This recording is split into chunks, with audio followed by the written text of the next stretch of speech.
todos les doy unas muy buenas tardes. Yo creo que esto va a ser una oportunidad magnífica, gracias al esfuerzo que ha hecho el doctor Germán de convocar no solo un grupo muy eminente de médicos, sino al mismo tiempo a conferencistas que le van a acompañar básicamente en esta exposición.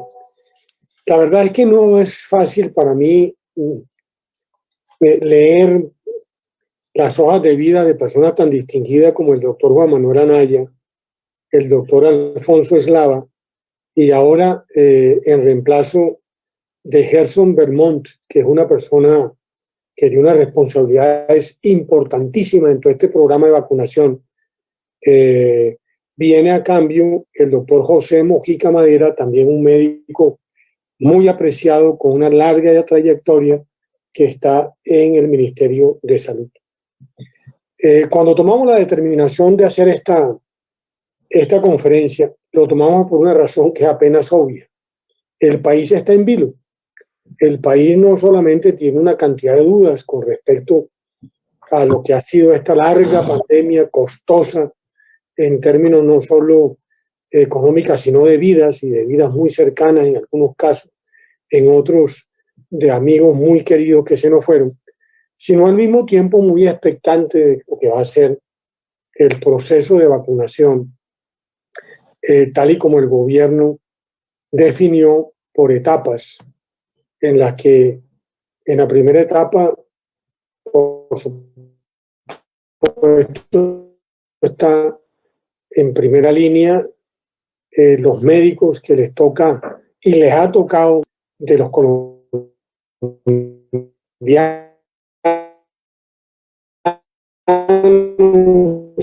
y del mundo entero, porque hay países que lo han hecho mucho más solo y diciente, con el caso español,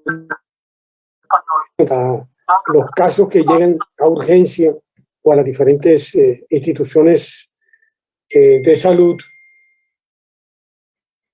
para atender los casos tan críticos como lo del COVID. Luego, pues yo creo que ya empezó lo que estamos aquí, ya vamos pues, como dice, llegando a Penham, ¿no? Porque aspiramos prontamente por ponernos la vacuna. Entonces, mi querido doctor Germán, usted que además ha sido una persona que ha tenido una larga exposición mediática orientando a los colombianos en esta pandemia, tome usted la palabra, porque además Germán se tomó la molestia en el buen sentido de la palabra, ¿no? De estructurar, digámoslo, un conversatorio muy bien organizado, con una serie de preguntas que van orientadas fundamentalmente a lo que nos trajo la pandemia desde el punto de vista científico, desde el punto de vista incluso político y por supuesto de gestión global. Él tiene una serie de elementos sobre los cuales hará que los diferentes panelistas participen y con una metodología del foro que es muy sencillo. La idea es que primero quienes estamos acá, incluso tan pronto yo termine de hacer este breve comentario, apagaré automáticamente mi micrófono e incluso también el video para que pueda haber un mejor tráfico de las imágenes y del audio que nos va a circular. Y también invito a los demás a que lo hagan para efecto de no tener elementos pues que afecten la transmisión. Caso, formular preguntas y hacer mucho interactivo. Germán, a los miembros de la Asociación General Rafael Reyes, gracias por participar y a todos esperemos que esta sea una jornada que nos deje muchos elementos de referencia y sobre todo de conocimiento en una coyuntura tan complicada. Gracias, Germán. El micrófono es tuyo. Gracias, doctor José Félix. Estamos iniciando entonces la presentación. Me siento muy halagado de coordinar este foro de colegas que tienen la más alta representación científica en el país y también en el exterior. El doctor Alfonso Elaba nos acompaña desde Toronto, Canadá. Él es un médico de la Universidad del Rosario, quien ha emigrado a Canadá y allá se dedica a los procesos de investigación. Tiene muchos títulos en los temas que en este momento nos atañen. La primera consideración que vamos a poner encima de la mesa tiene que ver con la definición de qué es lo que estamos viviendo. ¿Estamos viviendo una pandemia o estamos viviendo una sindemia? Hagamos un poquito de claridad. Una pandemia es una expresión que se utiliza desde hace mucho tiempo y que significa un suceso donde una enfermedad infecciosa afecta a la población humana en un área geográficamente extensa. La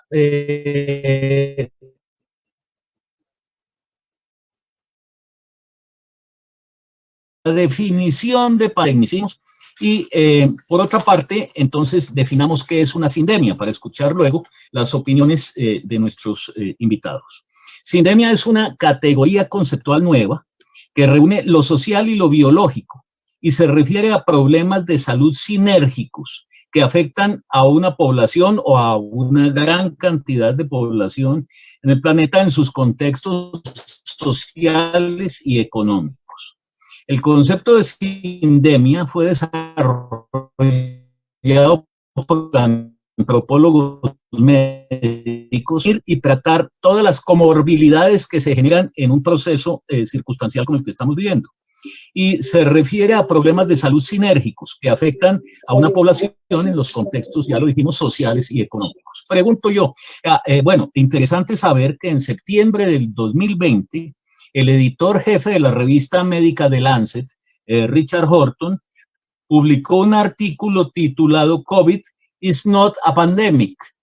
Y entonces viene el análisis de él en relación con la sindemia. Yo quisiera escuchar los conceptos de cada uno de ustedes, empezando por el doctor Juan Manuel Anaya, que nos aporta frente a este tema. Bueno, muy buenas noches para todos y de nuevo muchas gracias por la invitación a este conversatorio. Tal como lo presenta el doctor Fernández, pues sin lugar a dudas asistimos a una pandemia que terminó convertida en sindemia, sin lugar a dudas, porque como lo hemos vivido todos, la salud, en este caso con una avalancha de pacientes contagiados y fallecidos, pues ha afectado la economía y todas las esferas del bienestar y de la cotidianidad de cada una de las personas. Quiero hacer una reflexión al respecto de una de las características o de las lecciones aprendidas de esta pandemia, y es que a muchas personas les hizo aprender lo que es la palabra prevalencia. En la medida en que cuando uno habla de prevalencia en epidemiología, es decir, el número de casos por población, pues los términos o las cifras uno no las asimila muy bien. Decir que hay una prevalencia del 2% o del 3% siempre parece muy poquito, porque esas prevalencias se dan como gota a gota, dijéramoslo así.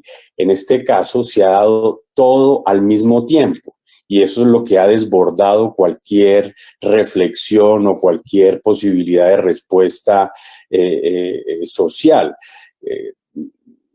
¿Quién creyera que el 2% de los fallecidos de la COVID-19 representan millones de personas a nivel del mundo? Y en Colombia, pues ya cerca de 60,000. De tal manera que estoy muy de acuerdo con la pregunta que viene con respuesta incluido. Estamos asistiendo a una sindemia sin lugar a dudas. Yo quisiera intervenir e introducir otro término que aprendí de Michael Osterholm, en su libro La amenaza más letal, y es que él, además de estos dos términos, introduce uno nuevo, que es el término hiperendemia, al que llama un problema de salud nefasto que no remite.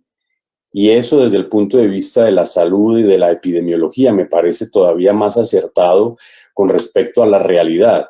Yo pues no soy economista, ni mucho menos tendré la pretensión de hablar de lo que no me corresponde, pero en términos de salud, la hiperendemia me parece que resume lo que nosotros estamos viviendo. Un problema de salud nefasto que no remite. La amenaza más letal de Michael Osterholm, que ustedes conocen ahora, asesor del presidente Biden para la pandemia. De tal manera que estoy muy de acuerdo con su reflexión, doctor Fernández. Nuestro invitado de Canadá, el doctor Eslava, ¿cómo ve el tema? A ver, muy buenas tardes para todos. Muchísimas gracias por la invitación. De todas maneras, la idea, sí, ustedes lo han resumido perfectamente, es algo que muchos de nosotros habíamos escuchado sobre una pandemia, de las pandemias del siglo pasado y de los siglos pasados. Hemos oído hablar de la pandemia del SIDA, y hemos oído hablar de la pandemia del H1N1 del 2009, pero realmente esta es como la primera vez que nos enfrentamos a una situación tan astronómica en los términos de pacientes infectados, de personas fallecidas, del problema económico, de la diferencia de ideas de todo el mundo. Hemos asistido a una falta de información, hemos asistido a una falta de producir información veraz en un tiempo récord, y hemos asistido también a un fenómeno que es nuevo realmente, y es la posibilidad de tener una comunicación absoluta a distante por todo el mundo, que la ha utilizado mucha gente para inclusive deformar el mensaje. Es como no solamente la pandemia es crítica, sino la parte crítica también es la información, que ha sido todavía más crítica que la misma pandemia. Doctor Mojica, ¿cómo ven en el Ministerio de Salud, del cual usted es un asesor muy importante, de los de mayor peso específico allí, el tema de lo social como condicionante de la expansión pandémica? Claro, doctor. Bueno, muchas gracias, doctor Germán Fernández, por tenerme en cuenta y por la invitación. Vine a nombre del doctor Gerson Belmont, que no pudo estar por otra reunión al tiempo. Un honor estar con mis colegas y representar al ministerio, pues una gran responsabilidad. Fíjese que el término de sindemia, pues lo aprendimos acá honestamente anteriormente lo habíamos escuchado, pero lo aprendimos y lo estamos viviendo, porque ya lo han dicho todos mis colegas, donde por un lado es una enfermedad, pues una pandemia, porque es en 5 continentes y muchas personas afectadas al tiempo, en algo que rápidamente se expande y que es, miren el control, que a dónde vamos con lo del control. Pero por otro lado tenemos otras enfermedades y otras enfermedades que hablamos de enfermedad con lo social, y usted me pregunta de lo social, y miramos lo económico. Y con esto es fácil percibir que se ven las distancias, y lo social se ha marcado la diferencia. ¿Cómo se comportan los países desarrollados y los países en desarrollo? ¿Cómo es el poder económico y cómo es la infraestructura y cómo se maneja todo a la hora de nosotros mirar? No más hablamos ahora vamos a lo de las vacunas. Entonces, fíjese usted, como enfrentamos el problema, por un lado, hablo de la enfermedad, pero todo lo que genera alrededor, que ya lo han explicado mis colegas, lo social, lo económico, y fuera de eso, la parte de información. La infodemia es una, para bien y para mal, porque nos comunicamos todos, tenemos exceso de información, algunas muy bien dirigidas, otras no tanto, pero toca de alguna forma como que canalizar y como de alguna forma tener en cuenta qué nos llega, cómo lo manejamos. Y sí, definitivamente nos preparamos, porque hemos visto la distancia y hemos visto cómo la enorme inequidad que significa esto, no solamente a nivel mundial, sino a nivel también de nuestro país. Entonces hay algunos grupos vulnerables que tienen más predisposición a tener algunas cosas que Se sabe que se ha aflorado con esta pandemia. Entonces, efectivamente, el término es total, estamos totalmente de acuerdo y nos toca manejar toda la situación que ha generado esta situación del coronavirus. Muy bien, entonces vamos a cada uno de los temas sacándole unas conclusiones muy breves. Estamos efectivamente viviendo un fenómeno epidémico infeccioso que se originó en un virus y que se ha extendido con más capacidad en las poblaciones más sensibles económicamente, y el escenario social ha sido un determinante fundamental en la expansión de la pandemia. Y entonces, evidentemente, estamos ante una sindemia y vamos a analizar el término que propone el doctor Juan Manuel Anaya, que sería una hiperendemia, en la medida en que compromete también todo el escenario económico. Entonces, primera conclusión importante de este foro. Tenemos los 3 escenarios que se conjugan y que conforman todo este proceso mundial.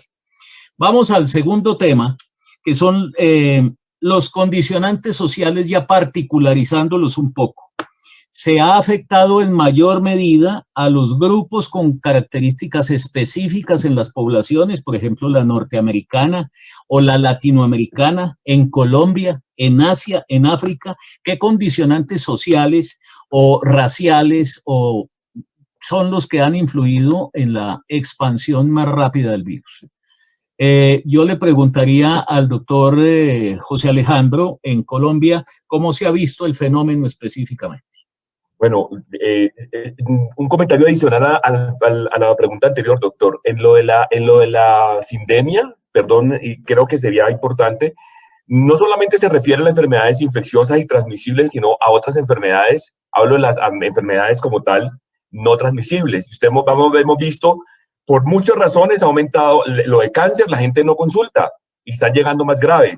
Lo que es la obesidad, lo que es la diabetes, eso hay que tenerlo en cuenta, porque paralelo a la enfermedad transmisible que tenemos, que es una enfermedad infecciosa, hay otras enfermedades no transmisibles que también están en aumento, y ojo con eso. Y con respecto a esta segunda pregunta, doctor, es bastante amplio.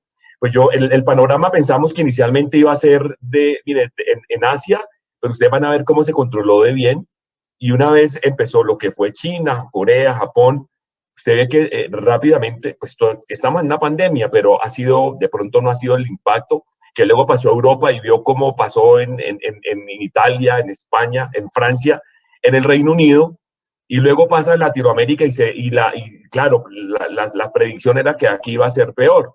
Y efectivamente usted ve en el top 10, y nosotros estamos en el 11, pero por lo menos de Latinoamérica hay 3 países. Ahí hablamos de Argentina, de Brasil, y bueno, y hablamos de América, también Estados Unidos, que es el primero en el mundo. Y si miramos Asia, estaba ahí la India con el mayor número de casos.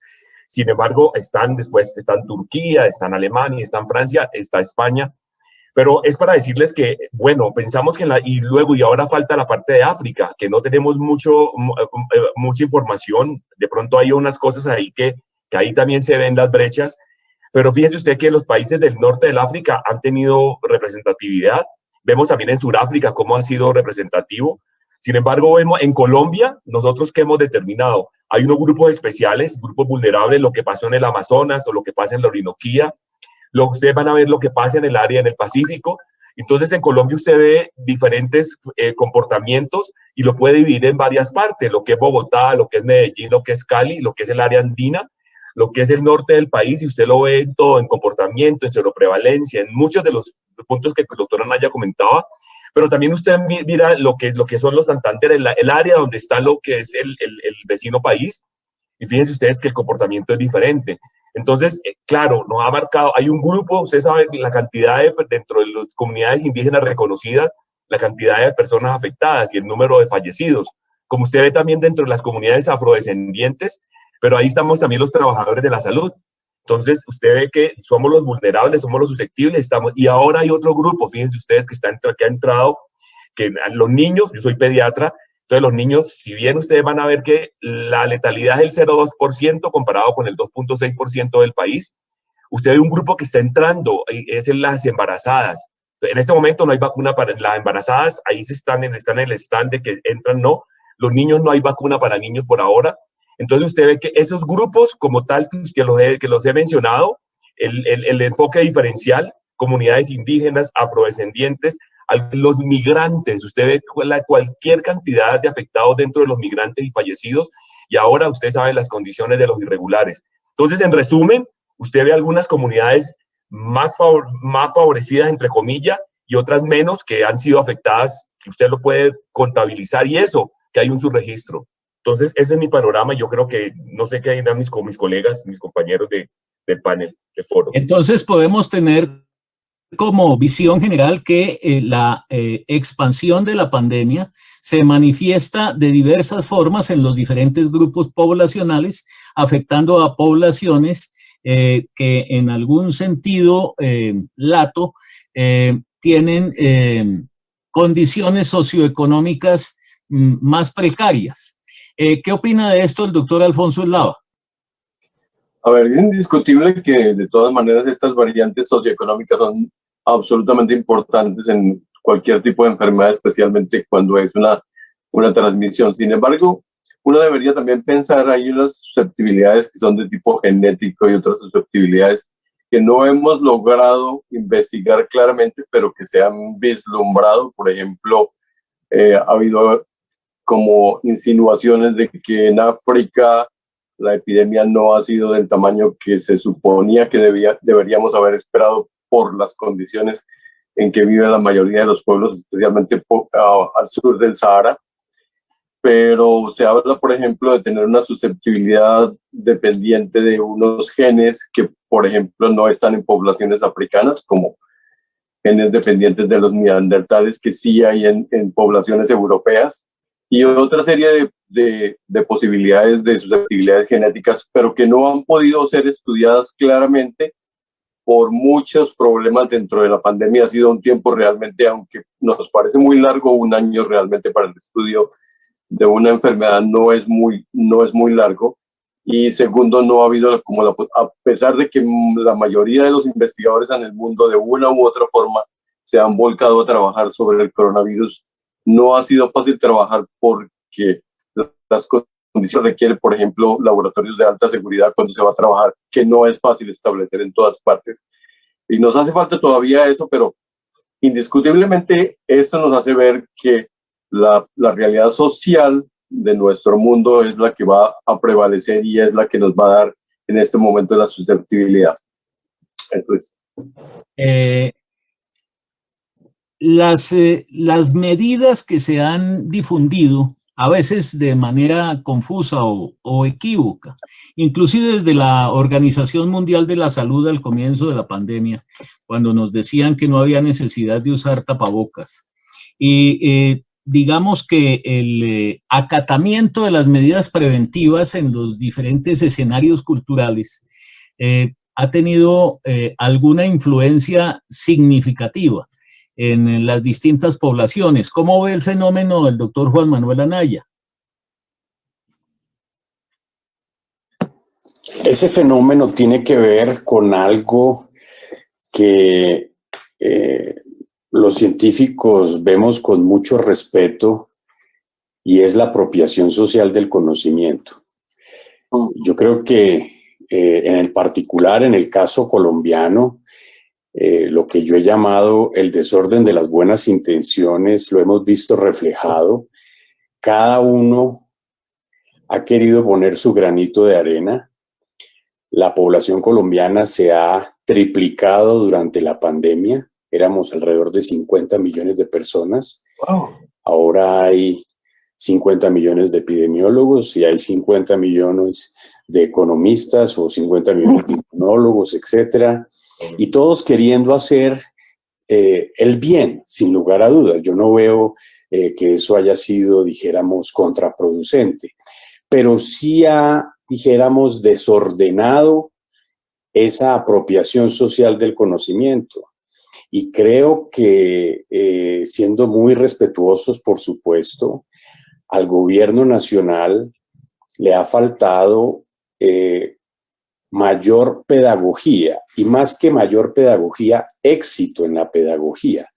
La prueba está que si la hubiéramos recibido o se hubiera transmitido de manera eficaz, quizás el número de contagiados y el número de fallecidos sería menor. Hablo de la situación colombiana, no sin ser ajeno a la situación del mundo, pero es que otro de los problemas que hemos tenido con respecto a esa apropiación social del conocimiento es que una de las características nuestras es copiarlo todo.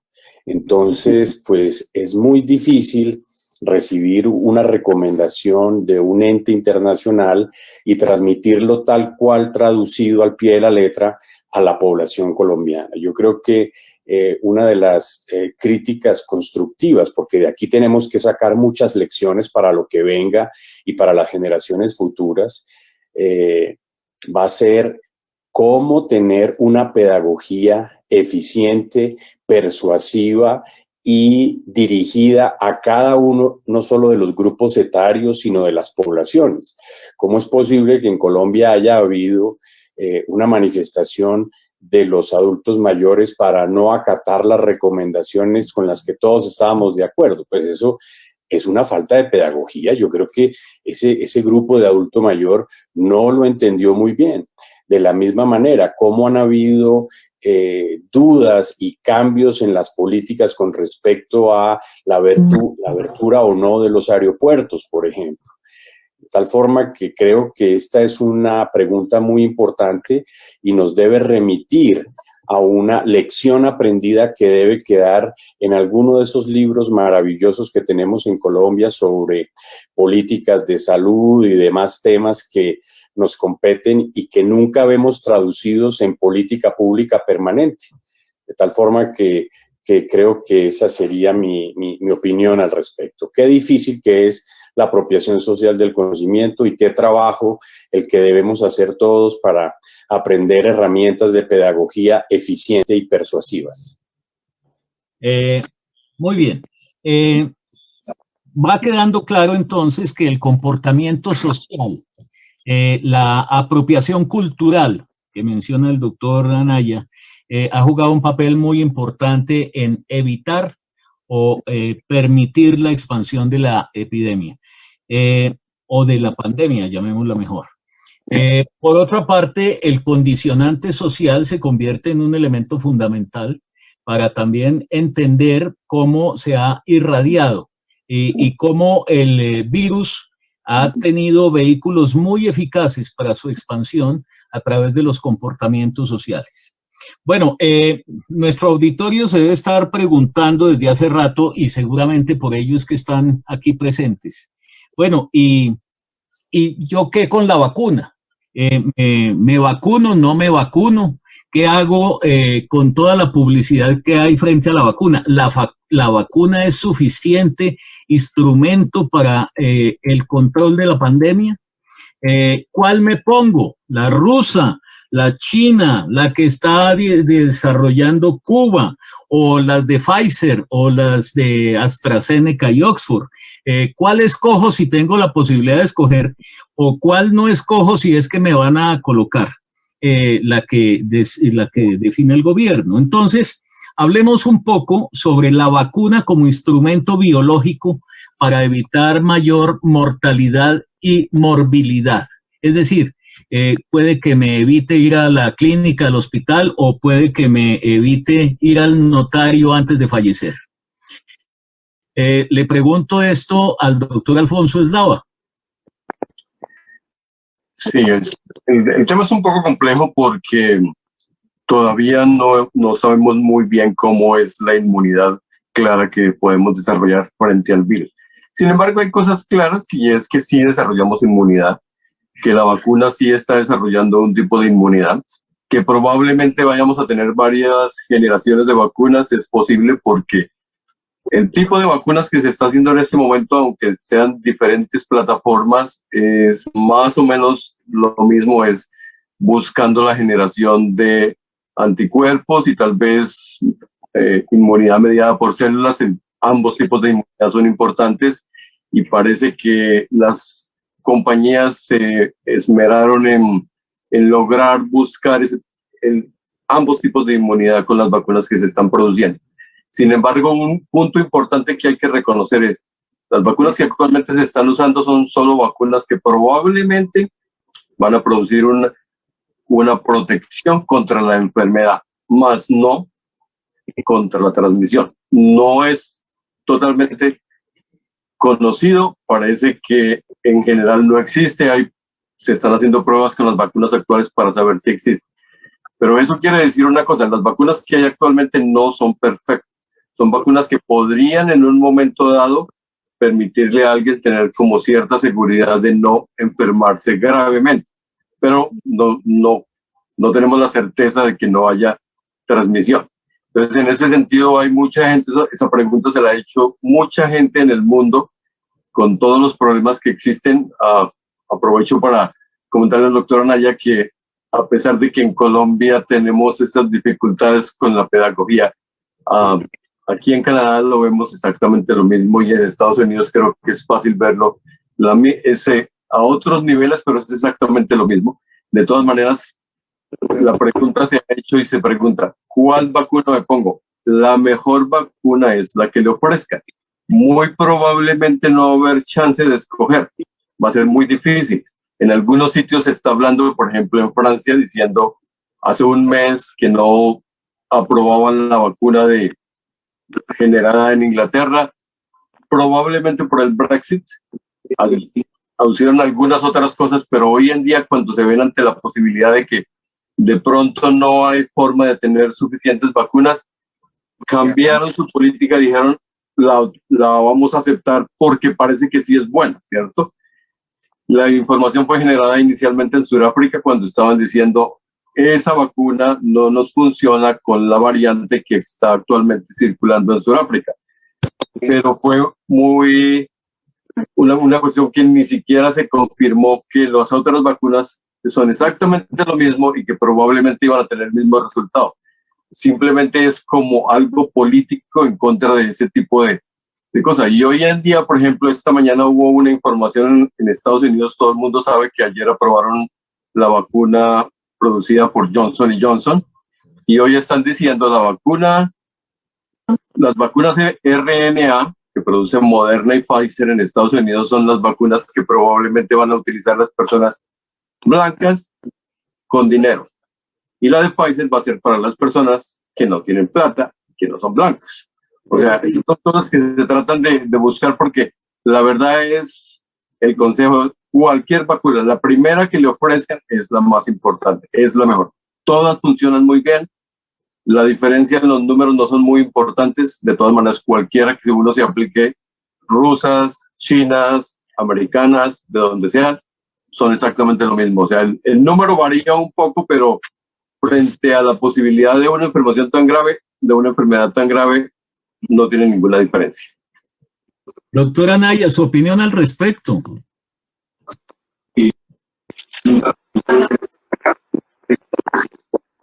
Mi opinión no es otra que la de una gratísima sorpresa. Yo creo que aquí la reflexión que debemos hacernos, además de las inteligentes opiniones que ha dado el doctor Slava, tienen que ver con una muestra clara de lo que es la investigación científica. Mucha gente ha tenido como tabú, porque han habido infinidad de tabúes, cómo aplicarnos una vacuna que fue hecha en tan poquito tiempo. Yo creo que la reflexión puede ser válida. Quien lo dice con tanto temor desconoce que detrás hay muchos años de estudio y de trabajo. Las vacunas de ARN mensajero comenzaron a considerarse desde hace unos años atrás. La de los adenovirus pues llevan mucho tiempo, las de secuencias peptídicas también, pero lo que sucedió fue la puesta en marcha del conocimiento, de la tecnología y del apoyo financiero al desarrollo científico para tener vacunas en menos de un año con una eficacia extraordinaria y una seguridad muy grande, de tal manera que creo que estamos ante una situación única que no debemos desperdiciar. Veo también con buenos ojos cómo el porcentaje de las personas que se quieren vacunar va aumentando. Desafortunadamente hubo mucha desinformación y todavía la sigue habiendo, mucha desinformación acerca de las vacunas. Esperemos que haya vacunas pronto para todos, pero que tengamos una inmunidad general, pero no tengamos el olvido, porque apenas estamos comenzando a medio resolver el problema. Sin embargo, como bien lo dijo el doctor Eslava, no sabemos qué tanto va a durar la inmunidad adquirida por las vacunas, cómo va a interferir con la inmunidad natural por la misma infección al coronavirus. Y fíjense en ustedes cómo la investigación una vez más nos da luces sobre problemas que eventualmente habíamos advertido en Colombia desde hace algunos meses atrás. El estudio de la inmunogenicidad es supremamente importante y debe hacerse a nivel poblacional. Nosotros no podemos esperar que siempre nos estén informando de afuera qué es lo que hay que hacer, porque somos una población muy distinta a la población europea, a la población caucásica norteamericana y a la población oriental, sin lugar a dudas. Ayer, por ejemplo, salió un artículo acerca de cómo la obesidad influye en la respuesta inmune a la vacuna de ARN mensajero, de tal manera que muy probablemente los que somos gorditos o los que tienen índices de masa corporal por encima de 30 o de 35 no van a necesitar 2, sino 3 dosis de vacuna de ARN mensajero. Y eso solo se sabe gracias a la investigación. De tal manera que, en conclusión, yo creo que la situación es optimista. Tenemos que ser optimistas, tenemos una vacuna, tenemos varias vacunas y hay muchas en desarrollo. No sabemos cuál va a ser el futuro de ellas, si hay necesidad de hacer un refuerzo en 1 año o en 2 años, o hay necesidad de crear nuevas vacunas. Y el otro comentario tiene que ver con la importancia de estar pendiente del desarrollo científico para tener una información veraz, y ojalá alguno de los que nos escuchan y tenga cercanía con el gobierno les recuerde lo importante que es tener un programa de ciencia, tecnología e innovación en nuestro país que permita resolver preguntas propias de nuestra población. Una de las lecciones, como vengo hablando de esta pandemia, sin lugar a dudas, va a ser la ausencia total del Ministerio de Ciencia y Tecnología en nuestro país para afrontar problemas realmente importantes de la sociedad colombiana durante la pandemia. Al doctor José Alejandro Mojica, pues le toca la virtud y también el compromiso de responder algunos temas que preocupan al conjunto de la población. Yo debo contarle que el Ministerio de Salud nos tiene con los nervios destrozados hace bastantes meses en relación con la adquisición de vacunas. Sé que no es responsabilidad suya, pero cuéntenos por qué ha habido esta, información a veces poco clara. Sabemos, por supuesto, las dificultades para obtener las vacunas en los momentos de premura que quisiéramos, pero nos van soltando a cuentagotas la información. ¿Qué podemos esperar en relación con la llegada de las vacunas, con la adquisición de vacunas, la aplicación de las vacunas? En fin, cuéntenos un poco por qué nos tienen los nervios de punta desde hace rato, doctor Mojica. Bueno, gracias de nuevo por la intervención y le puedo complementar un poquito a lo que dijeron los doctores atrás y yo, pues para responderle en algo de lo que puedo responderle de esta pregunta. Se han aplicado en el mundo más de 220 millones de dosis en el mundo con un excelente perfil de seguridad. Eso es lo primero. Creo que ese mensaje es fundamental, que la gente tenga confianza que lo que se está aplicando ha sido estudiado, como dice el doctor Anaya, como dice el doctor Eslava. Aparte de eso, lo de la eficacia, que es relativa, pero lo otro es la adquisición de las vacunas. Ustedes van a ver que lo ha dicho el señor ministro, lo ha dicho el señor presidente, desde el año de junio se empezó con lo que la OMS decía respecto a la preparación para la vacunación. Entonces empezamos a preparar primero las prioridades en quién, de acuerdo a cómo se iba presentando, y yo sé que es otra pregunta más adelante. Las comorbilidades y cómo se iba a presentar y cómo se iba a clasificar y a quién se iba a priorizar. Y luego se fueron haciendo primero el COVAX, que fue lo primero que apareció, lo de adquisición, y ya también sé que es otra pregunta, para los países de bajos ingresos, más de 180 países están en lo del COVAX, que fue la primera aproximación que se tuvo con una entidad. Recuerdan, es OMS, el Gavi, el CEPI. Entonces, era la forma, pues, para que 180 países, nosotros de adquisición media, estuviéramos al lado de los países que tienen adquisición alta, entonces que están también dentro del COVAX. Pero fíjese usted que la realidad es otra. Entonces, a la hora cuando también empezaron las conversaciones bilaterales con algunas compañías, y va a ver que se firmaron en diciembre lo que fue con AstraZeneca, que ya adquirió la de emergencia aprobación esta semana, la semana pasada. También se adelantaron conversaciones y se firmó con Pfizer, también con Janssen se hizo también terminando diciembre, y ahora mismo pues hay otras con Moderna a través del COVAX y la de Sinovac.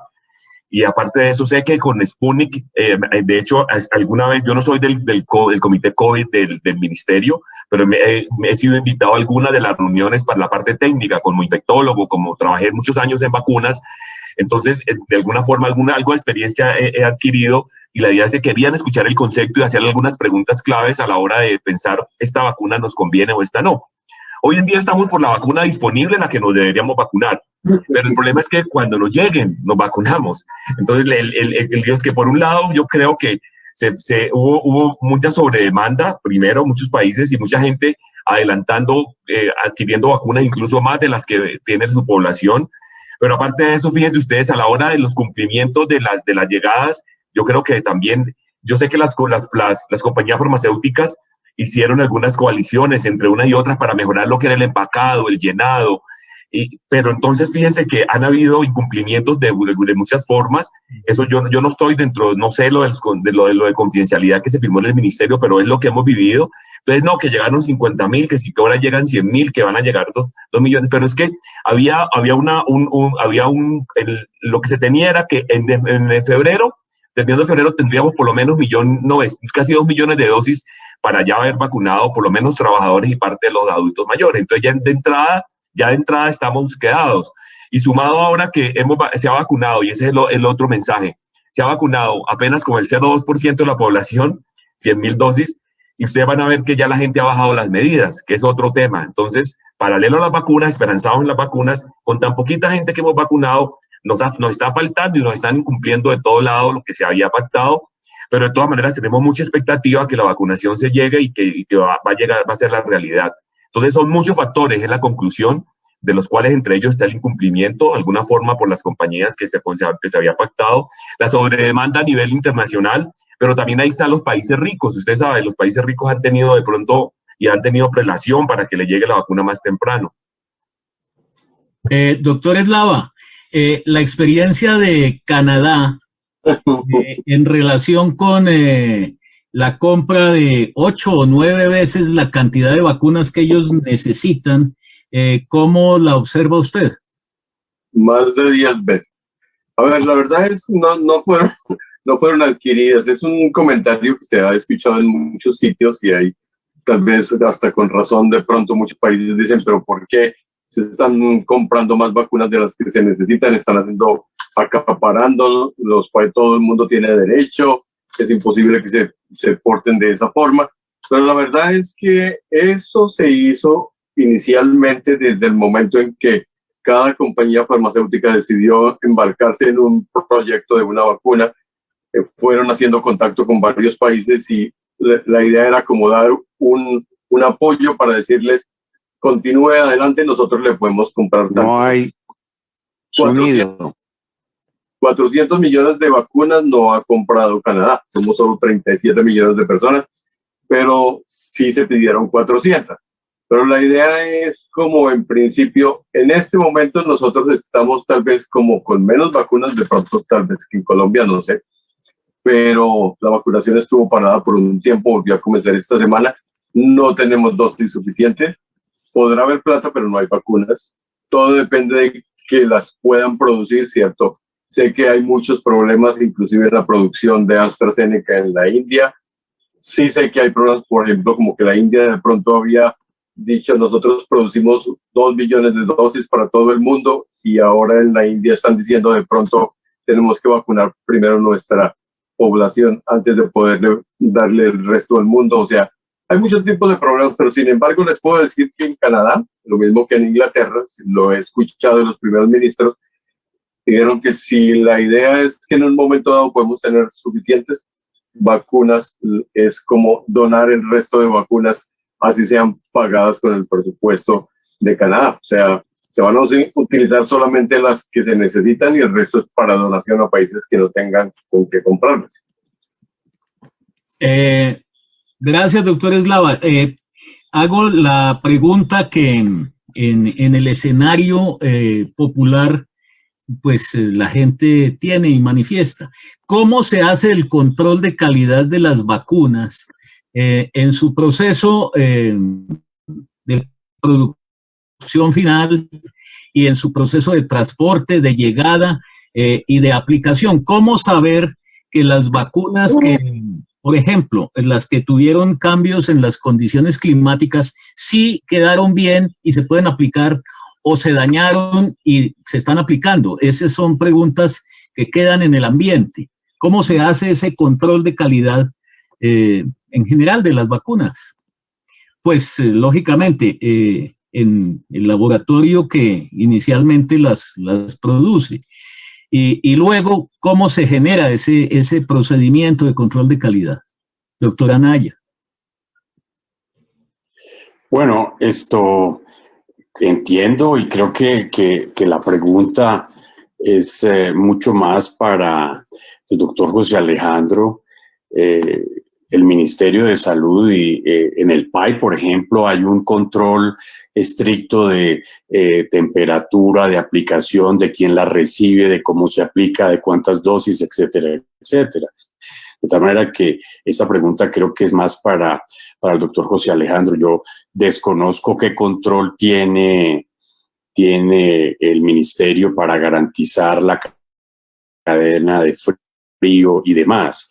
Lo que sí les puedo decir es que hubo una confusión con respecto a la pérdida de algunas dosis de algunos viales, que es natural en todo proceso, no de vacunación, sino de uso de líquidos que vienen con medidas muy, muy, muy exactas, y que en función de la capilaridad de la aguja que se utilice, pues va a ser imposible mantener la dosis siempre medida, y siempre se van a perder algunas dosis, y eso no tiene mayor complicación. Lo que no se pueden perder son viales, porque ya la pérdida de los viales de lo que se llama la vacuna de cuerpo cerrado, creo que es el término técnico, doctor José Alejandro me corrige, eso sí no se puede permitir, porque cuando se pierden lo que se llaman los frasquitos de las vacunas, pues la sospecha ya se puede generar.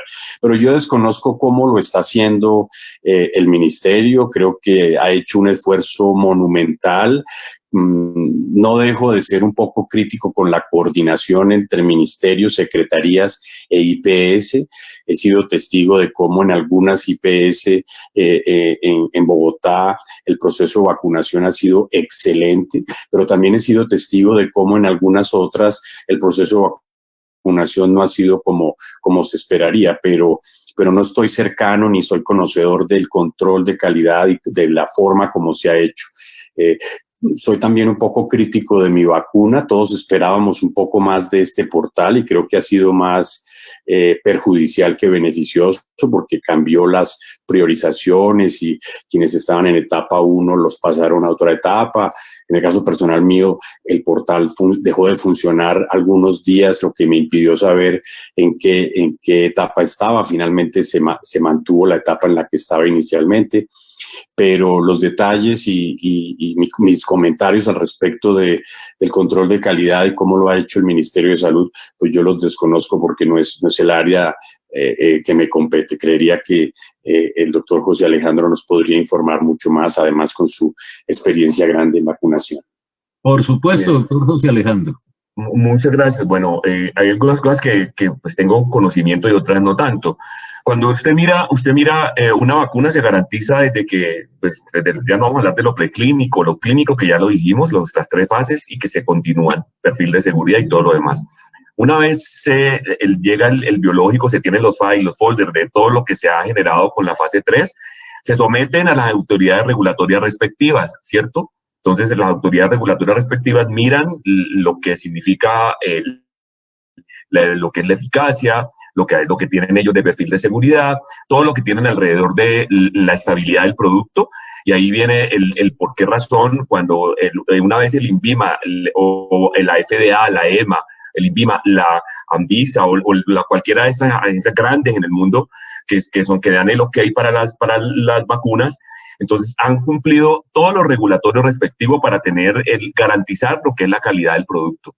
Una vez listo, entonces las vacunas de RNA mensajero, que son las que han generado, nosotros en Colombia tenemos 37 centros de acopio, quiere decir los sitios donde llega la vacunación, pero tenemos Bogotá y teníamos el ministerio, que están aquí en Bogotá y el ministerio, la secretaría donde tenían, pues, Bogotá por la capacidad y por lo grande tenían alcohol ultracongeladores y tenían otra capacidad que comparado con algunas otras ciudades, tocó 44 ultracongeladores en el país para nosotros garantizar la estabilidad, menos 70 grados, que lo hemos escuchado de la vacuna de Pfizer, y menos 20 grados la vacuna, lo que significaba la expectativa de los ultracongeladores, y estamos alistando a que lleguen las dosis masivamente. O sea, hoy en día eso está chequeado, lista de chequeo OK.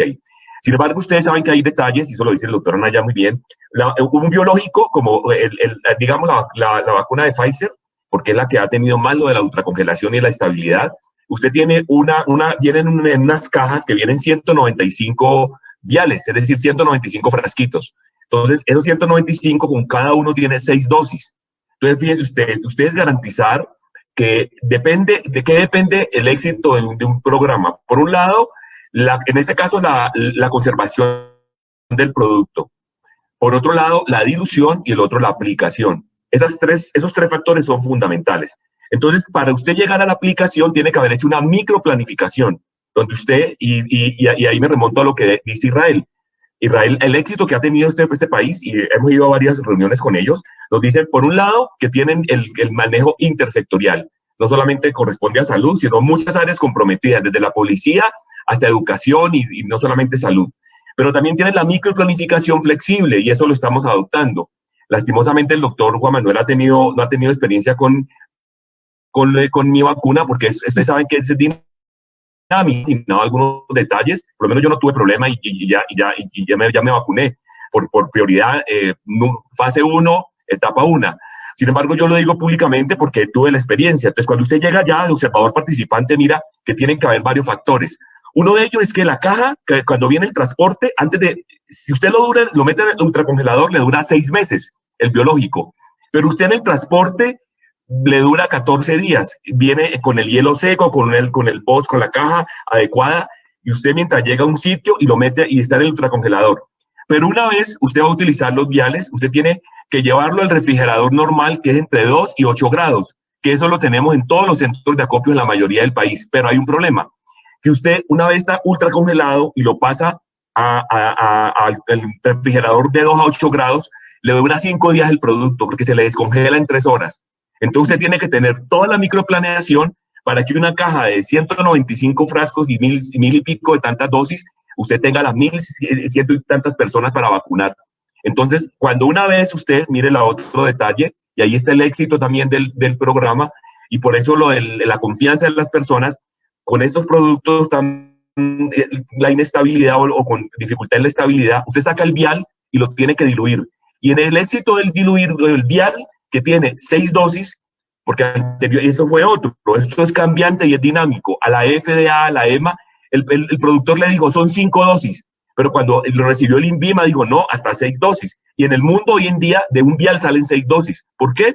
Porque usted coge el producto, lo tiene que diluir en solución salina normal y le dan específicamente 6 dosis. Y tiene que garantizar una jeringa de decimales para que a cada persona le apliquen los 0,3 mililitros. Pero ¿para qué les cuento con cantidad de ese detalle? Porque usted una vez compuso el vial, le dura 6 horas. Entonces, tiene que garantizar que en 6 horas tenga 6 personas para vacunarlas. Y tiene que tener flexible porque si a alguien no le vino, tiene usted que enseguida buscar el plan B de la siguiente persona para que el vial lo utilice y no se le pierda la dosis. Entonces, fíjense ustedes, son varios factores. Primero, la microplanificación, y ojalá, pues ya han mejorado lo que es el registro, lo del PyWeb, lo que es Mi Vacuna, pero por otro lado también tiene que tener esos detalles que le digo con la ultracongelación y a la hora de aplicación, porque eso también le da confianza a la hora de la persona que está, el receptor, el trabajador de la salud y la comunidad. Creo que esos tres factores generan la seguridad a la hora de hablar de vacuna segura. No sé si fui suficiente explícito, pero algunas cosas se me quedaron. Pues comprendimos lo complejo del sistema y, por supuesto, las dificultades que se enfrentan en el proceso de la vacunación, especialmente con aquellas que requieren el ultracongelado. Y lo que sorprende también es que el proceso de asignación de las prioridades y de las comorbilidades se introduce también un elemento que va a dificultar el proceso de la priorización de las personas, en la medida en que obviamente a las EPS que no tenían priorizada a su población ni tienen un registro completo de las comorbilidades. Entonces, tenemos allí una sucesión de intermediarios que pues dificultan en mayor medida la asignación de los turnos. Fíjese usted, por ejemplo, la diferencia con Israel, que se convirtió en un ejemplo importantísimo en el procedimiento de vacunación, o de Chile, para hablar de Latinoamérica, en donde vacunan de una manera muy ágil, sin tanto procedimiento jerarquizado o de intermediación innecesaria. Entonces, la influencia que están teniendo los intermediarios en salud se convierte también en un obstáculo innecesario para la agilidad del procedimiento.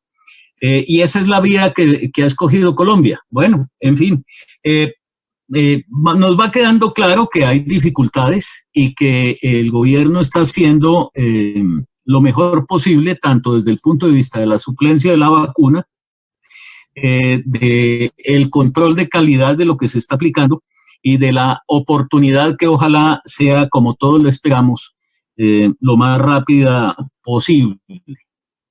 En todo caso, se vislumbra que las metas que se ha propuesto el gobierno nacional pues van a ser en principio difíciles de cumplir en lo que corresponde a este año. Las entidades de salud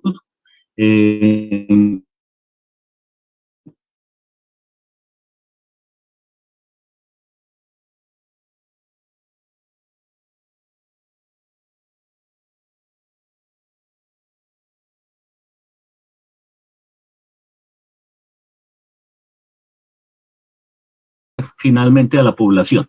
Pasemos ahora a un tema también muy interesante. Las vacunas se han convertido en un escenario de competencia y mercadeo por parte de las empresas farmacéuticas. Y hay que tener en cuenta también los factores geopolíticos, las alianzas políticas que se establecen entre los distintos bloques de influencia comercial, política y financiera.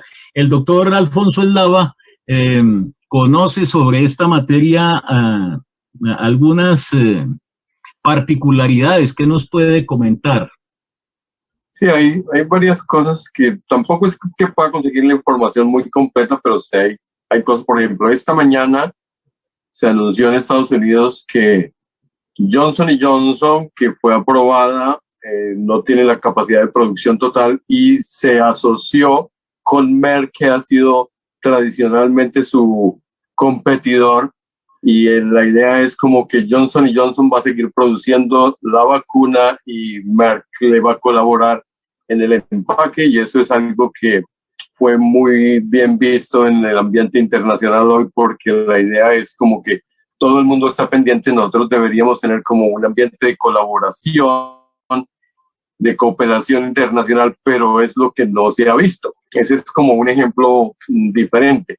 En general lo que ha sucedido siempre es que ha habido como desde el principio, por ejemplo, cuando la vacuna de Pfizer estaba lista para producirse, muchas compañías quisieron decir que no la estaban aprobando simplemente por cuestión política. Todo el mundo sabe qué pasó en Estados Unidos y querían esperar o hacerla antes de tiempo, pero aparentemente es como si fuera algo que la compañía hubiera determinado no por razones técnico-científicas, sino más que todo políticas.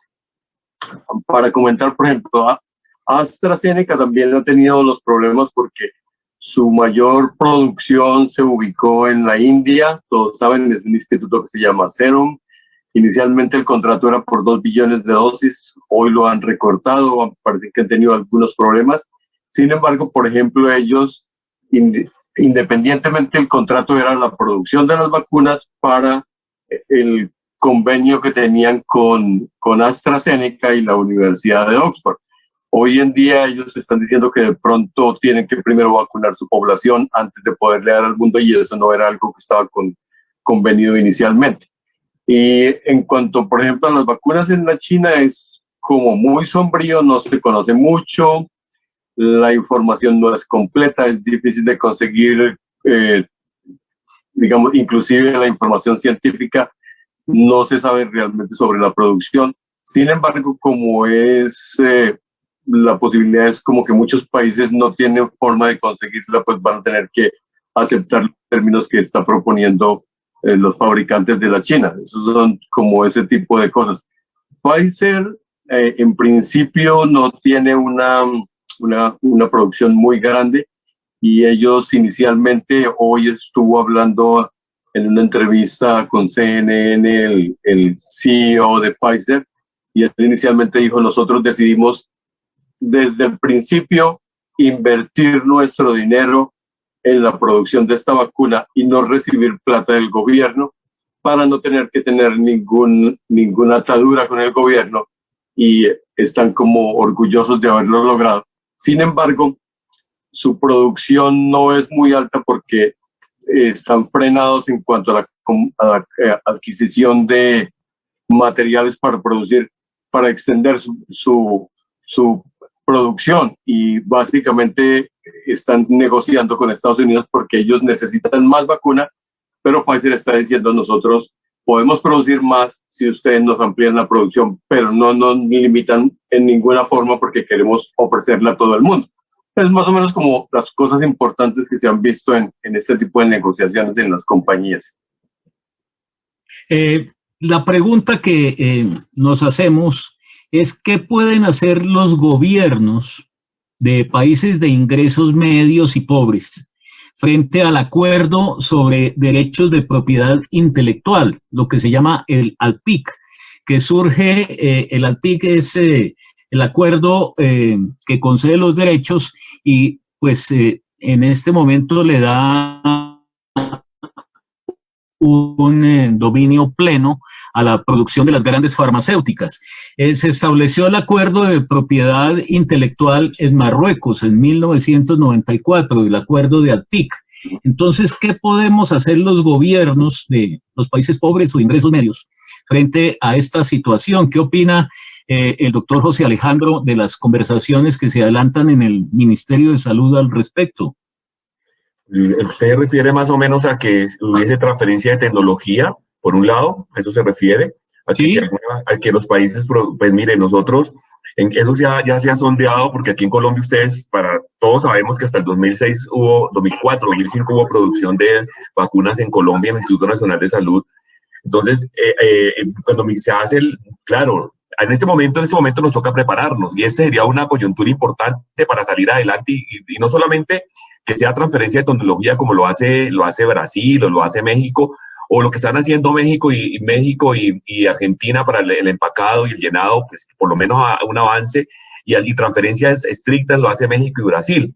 Esto sería, y con algunas compañías, eso sería muy promisorio, y sé que hay gente competente que maneja el tema y hay espacio. Toca la parte de inversión, ahí toca la parte de ciencia y tecnología que decía el doctor Manuel Anaya, Pero importante, fíjense ustedes que este momento, que es una coyuntura, daríamos el plus para nosotros no solamente estar dependiendo donde se produzca, sino que también también generar lo propio, pues con sus limitaciones. O sea que sí es un momento y ya hay conversaciones y hay adelanto. Sin embargo, no tengo el conocimiento en ese momento en qué tanto ha avanzado, pero hace parte, claro, esa transferencia de tecnología sería fundamental en este momento histórico. Tenemos entendido que ha habido algunas intervenciones de algunos congresistas impulsando la producción de lo que llamaríamos el autoabastecimiento farmacéutico. Y no hago referencia solamente a las vacunas, porque en el transcurso de la atención de la enfermedad del COVID, hemos visto también la insuficiencia en la suplencia de muchos medicamentos. No solamente ya para específicamente el COVID, sino para pacientes con diversas patologías. Para todos es conocido que Colombia ha aminorado de manera muy significativa la producción autóctona de medicamentos. Se las han llevado para otros países y entonces pues hay un desabastecimiento que se ha hecho mucho más evidente y público. Aunque existía anteriormente, ya se hizo público el desabastecimiento. En este sentido, quisiera tener sus calificadas opiniones en relación con la necesidad de que Colombia rescate el autoabastecimiento farmacéutico, y yo pienso que en este sentido el doctor Juan Manuel Anaya, que ha pertenecido al grupo de los 100 sabios que dieron consejería al gobierno nacional, pues sería un aporte muy importante escuchar sus conceptos al respecto. Gracias, doctor Fernández. Respondo la pregunta con mucho gusto, no sin antes reiterarle mi gratitud y despedirme porque tengo un compromiso justo a esta hora y debo ausentarme. Quisiera regresarme un poquito a la pregunta anterior, porque cuando usted la enunció acerca de qué deberían o qué creen usted que deben estar haciendo los gobiernos con respecto a la situación de desabastecimiento y de pobreza farmacéutica, dije, bueno, si me toca responder la pregunta, mi respuesta va a ser muy sencilla: morirse del remordimiento. Morirse del remordimiento, porque lo que ha hecho falta aquí, por supuesto que siempre uno tiende a compararse con otros países. Yo tiendo a tratar de no hacerlo, porque precisamente he conocido la capacidad instalada y el recurso humano que tiene este país tan maravilloso. Le agradezco mucho también la mención a el trabajo que hicimos en la misión de sabios. Yo les quiero recordar que cuando se terminó la misión de sabios, el 5 de diciembre del 2019, en el discurso muy completo y largo que expresó el señor presidente de clausura de la misión, no hizo mención siquiera una sola palabra a la ciencia, tecnología e innovación en salud. No hizo una sola mención. Y todas las recomendaciones que nosotros presentamos, que tiene un volumen de más de cerca de 1000 páginas, y vamos en segundo volumen, ninguna de esas recomendaciones ha sido escuchada, discutida, criticada, generado una dialéctica en beneficio del país. Muchos de ustedes saben que este país se caracteriza por las utopías, somos unos soñadores, pero también somos amigos de los excelentes documentos. No creo que haya país que tenga más documentos de ciencia, tecnología e innovación. Desde la segunda misión de sabios, porque han habido 3 en realidad, Al filo de la oportunidad es una pieza magistral con un título poético dado por el maestro Gabriel García Márquez, y uno de los foros que hicimos en la misión, en la Academia Nacional de Medicina, acerca de el cumplimiento de ese volumen tan hermoso al día del 2019, prácticamente ninguno. ni en la educación, ni en el número de doctores, ni en la inversión del PIB, que siempre ha sido una discusión, y terminamos siempre teniendo menos del 0.3 en ciencia y tecnología. No tenemos COMPES de ciencia, tecnología e innovación a la fecha. El que rige es del 2009 y han habido discusiones para sacar 2 en los últimos 2 años y no tenemos ninguno. De tal manera que lo que yo creo es que somos un país tremendamente pobre, somos un país que no le prestamos atención a nuestra riqueza humana y tecnológica, no tenemos voluntad política de ciencia y tecnología.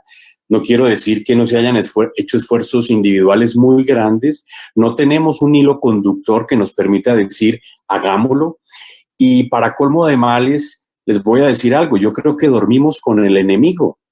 Esto me parece tristísimo, esa dicotomía de posición entre AFIDRO y ASINFAR, para hablar en términos muy concretos, y cómo los primeros terminan siendo el palo en la rueda para que los segundos crezcan y se traiga más tecnología y se aproveche el recurso humano tan maravilloso que tiene este país. ¿Cómo es posible que no produzcamos ni tengamos tecnología para ser biotecnológicos, teniendo todas las capacidades habidas y por haber? No solamente vacunas, sino biosimilares, por ejemplo, estamos muy atrasados. ¿Por qué? Porque la política de regulación de medicamentos en realidad ha sido imposible ponerla a funcionar, independientemente de los esfuerzos que se hayan hecho. ¿Por qué? Porque la misma industria se encarga de ponerle la zancadilla a toda la regulación maravillosa que se ha hecho en años pasados, de tal manera que somos como el cangrejo, avanzamos un paso y nos retrocedemos 2, y creo que nos hace falta una política de Estado en cuanto a ciencia, tecnología e innovación que abarque todo, incluyendo desarrollo farmacológico. Fíjense ustedes que hace unos días el señor presidente, con muy buena intención, anunció que estaba solicitando a la industria colombiana que por favor considerara reforzar su tecnología para producir vacunas. Pero es que esa discusión llevamos haciéndola hace 8 meses y está el liderazgo del senador Iván Agudelo, y era como si el gobierno desconociera que hay todo un movimiento de académicos, científicos, políticos tratando de resolver ese problema del país. De tal manera que la desarticulación y la falta de un hilo conductor es tremendo. Volvemos al mismo punto de partida que he mencionado. Colombia, entre muchas de sus definiciones, tendrá el país del desorden de las buenas intenciones. Todos queremos hacer cosas, pero en realidad estamos peor de lo que estábamos hace unos años con la producción de vacunas, a pesar de que la tecnología ha cambiado, ¿cierto? Esa sería mi observación, muy respetuosa, por supuesto, y pensando siempre en el desarrollo del país, porque eso es lo que nos hace cada día ser más colombianos. Yo les agradezco mucho su invitación, les pido que por favor me excusen, me debo retirar. Les mando un abrazo fraterno a todos, y al doctor Germán Fernández, por supuesto, mi respeto y mi admiración como siempre. Les pido permiso. Muchas gracias. Gracias, doctor Juan Manuel. Continuaremos acompañados con su ausencia, por supuesto. Muchas gracias. Muchas gracias. Anecdóticamente, hace unos días me llama un médico que estaba, desde hace tiempo estaba importando medicamentos, y me dice si lo podía ayudar para que la Comisión Nacional de Estupefacientes, conjuntamente con el INVIMA, le diera autorización para la importación que él había solicitado de unos medicamentos que se estaban necesitando en las unidades de cuidado intensivo, solicitud que él había presentado con todos los papeles en regla desde hacía 3 meses. Mientras tanto, los pacientes en las unidades de cuidado intensivo no tenían los medicamentos necesarios para sortear sus difíciles condiciones.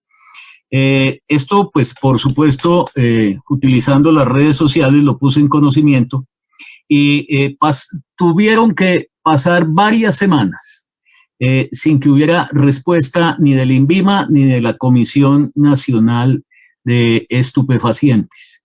Y ese es el país que tenemos, un país con mucha burocracia, con muchos condicionamientos para la importación de lo que necesitan los profesionales de la salud para el tratamiento adecuado de los pacientes.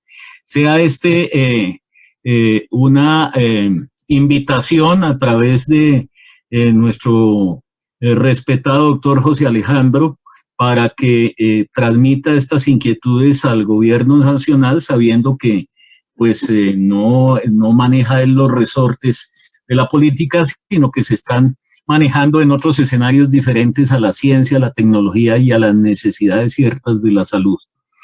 Vamos a trabajar un tema interesante, siendo la vacunación del COVID la mayor acción de salud pública en Colombia.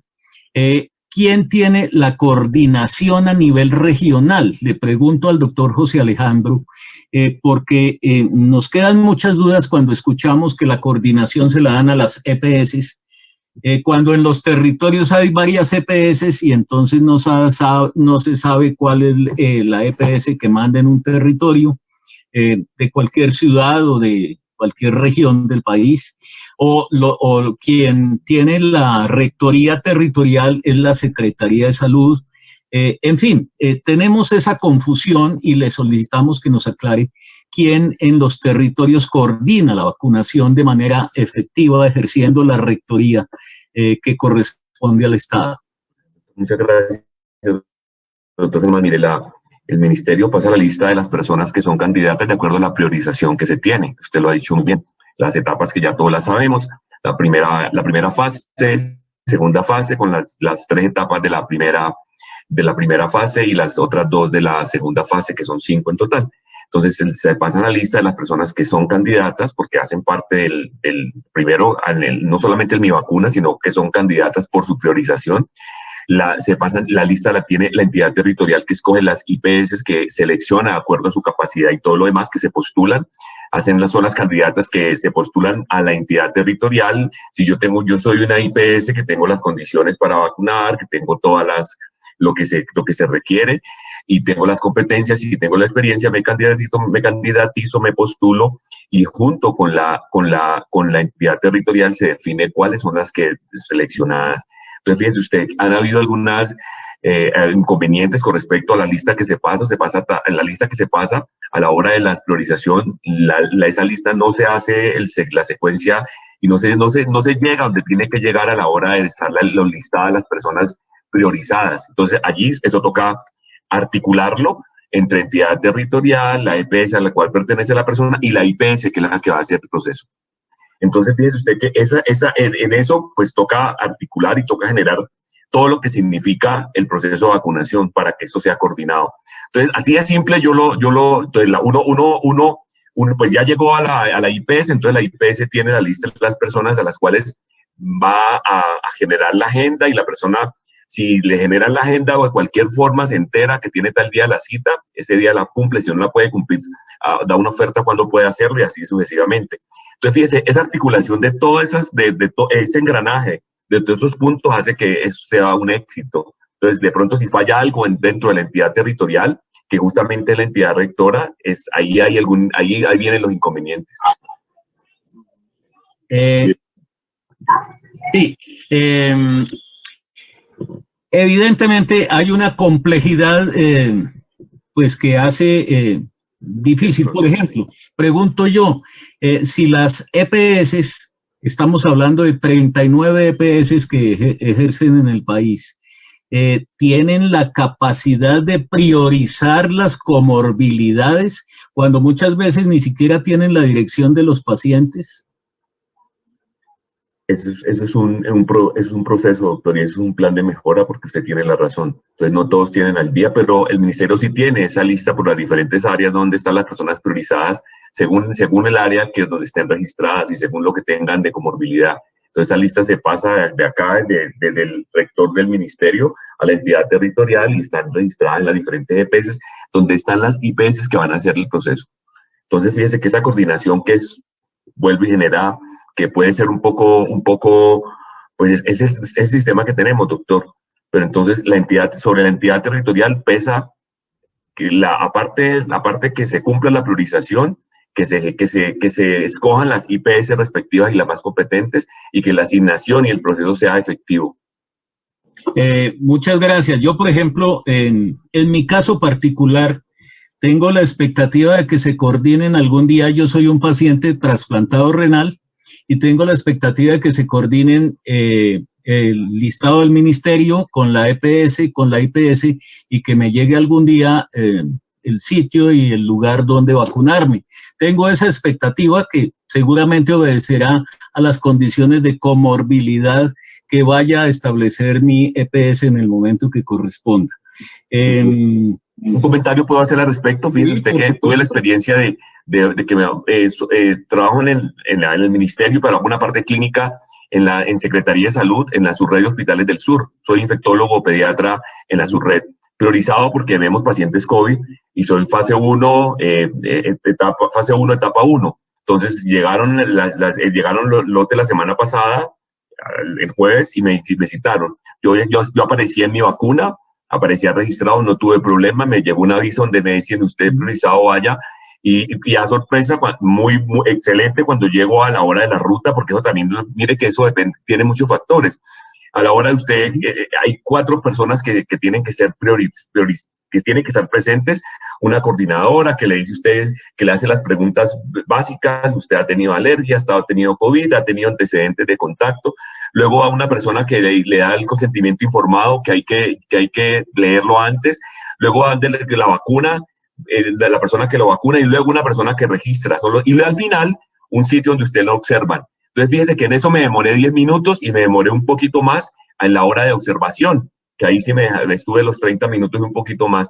Entonces eso, la experiencia fue muy buena, fíjense ustedes, y creo que es el mensaje que vamos dejando, es que la gente tenga la confianza que si se hizo todo bien y la ruta se hace bien, la IPS seleccionada bien, fíjense usted, independientemente de que usted tiene que estar priorizado de acuerdo a su etapa, de acuerdo a su comorbilidad, que sabemos que los adultos mayores de 80 y trabajadores de la salud somos lo primero, luego la segunda etapa de la primera fase son los de 60 a 70 y luego a 79 y luego los comorbilidades de 16 en adelante. Ya la otra fase ya ustedes la conocen y paralelo pues están algunas entidades que también están en las etapas, la primera fase y hasta la tercera etapa. Entonces fíjense que esa coordinación y esa articulación de todas esas entidades, y es lo que decía en Israel, el éxito ha sido la microplanificación y esos detalles que hemos contado. Y ahí está la IPS, la entidad territorial, pues la EPS y el ministerio actualizando todos, coordinados y actuando. Creo que es el mensaje. Gracias, doctor. Vamos ya terminando esta interesantísima sesión y entonces vayamos a preguntar qué expectativas tenemos frente a la superación del COVID. ¿Cómo ve el doctor Eslava este proceso de superación del COVID? ¿Nos va a permanecer, se va a ir como se fue la gripa española hace 100 años? ¿Qué tanta influencia va a tener la vacunación o si la vacunación va a llegar un poco después de la desaparición natural del virus? ¿Cómo ve usted el tema? A ver, realmente es muy difícil, como comentaba desde el principio, no tenemos toda la información suficiente, a pesar de, si uno compara con lo que pasó hace 100 años, seguramente era como a ciegas comparado con la situación que podría tener el mundo en referencia con la ciencia, pero sin embargo no tenemos muy claros muchos de los puntos que necesitamos saber para poder determinar eso. Indiscutiblemente el virus va a desaparecer o va a transformarse en otro de los coronavirus estacionales como los otros 4 que nos han acompañado durante muchos años. Muy probablemente suceda eso. Va a tener que pasar una época en la que nosotros vamos a tener que permanecer de todas maneras con ciertas restricciones que son las medidas de salud pública, mientras que no podamos tener la vacunación completa. No sabemos en este momento porque hay una una duda muy grande con la aparición de nuevas variantes genéticas con mutaciones que en principio aparentemente no eran muchas durante el primer año y que pasaron casi desapercibidas, solamente con el interés de algunas pocas, pero la mayoría fueron realmente desconocidas. Hoy en día estamos tratando de ver la importancia que puedan tener, pero eventualmente sabemos que una mutación, una sola, podría cambiar totalmente el panorama, de volverlo absolutamente desastroso, que no pudiera funcionar ninguna vacuna, que tuviéramos que ponernos a hacer otra vacuna. Seguramente ya están haciendo nuevas vacunas, pero pues desde el momento en que aparezca una mutación que sea realmente importante, que necesitemos cambiar la vacuna, vamos a demorarnos 3, 4, 5 meses mientras podemos conseguir otra vacuna. O sea, es un aspecto que nadie puede en este momento decir exactamente qué va a pasar. Siendo optimistas, la idea es como que para probablemente mitad de año la situación debería estar muy bien, debería estar disminuyendo considerablemente, pero nadie puede arriesgarse a dar realmente un parte de que hayamos vencido. Es importante seguir manteniendo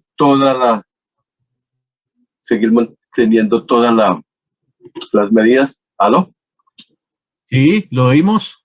Ok, hay que seguir manteniendo pues todas las medidas que se puedan tener mientras que no veamos que realmente los contagios desaparezcan.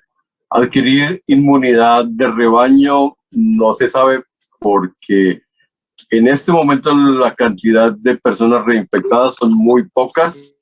Aparentemente la inmunidad está funcionando, pero eventualmente alguna mutación podría cambiarnos la situación. O sea, hay que ser optimistas, hay que continuar haciendo lo que tenemos que hacer, tratar de vacunar lo más rápido posible. Tenemos que tratar de vencer la resistencia, porque a pesar de que haya problemas en el abastecimiento de vacunas, lo más importante tal vez es como tratar de convencer a todo el mundo de que en el momento en que se le ofrezca la vacuna, lo haga convencido de que va a ser un aporte, porque nosotros entre todos tenemos que lograr desaparecer esta enfermedad, y es un aporte que tenemos que hacer todos. O sea, si nosotros, parte de la sociedad, no vamos a colaborar en eso, de pronto no vamos a saber si las medidas que estamos haciendo en este momento son importantes.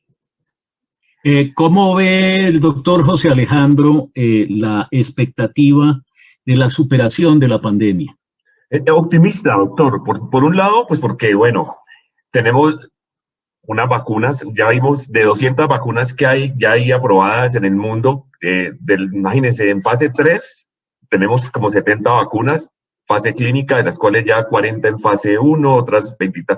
Y ya la aprobación rápida han sido como 8 y 4 aprobadas, hablo por la FDA y por la EMA, de las cuales nosotros ya vamos a contar con, de las 4 en el mundo, en Colombia las vamos a tener, pues por lo menos están en el papel y van a ir llegando.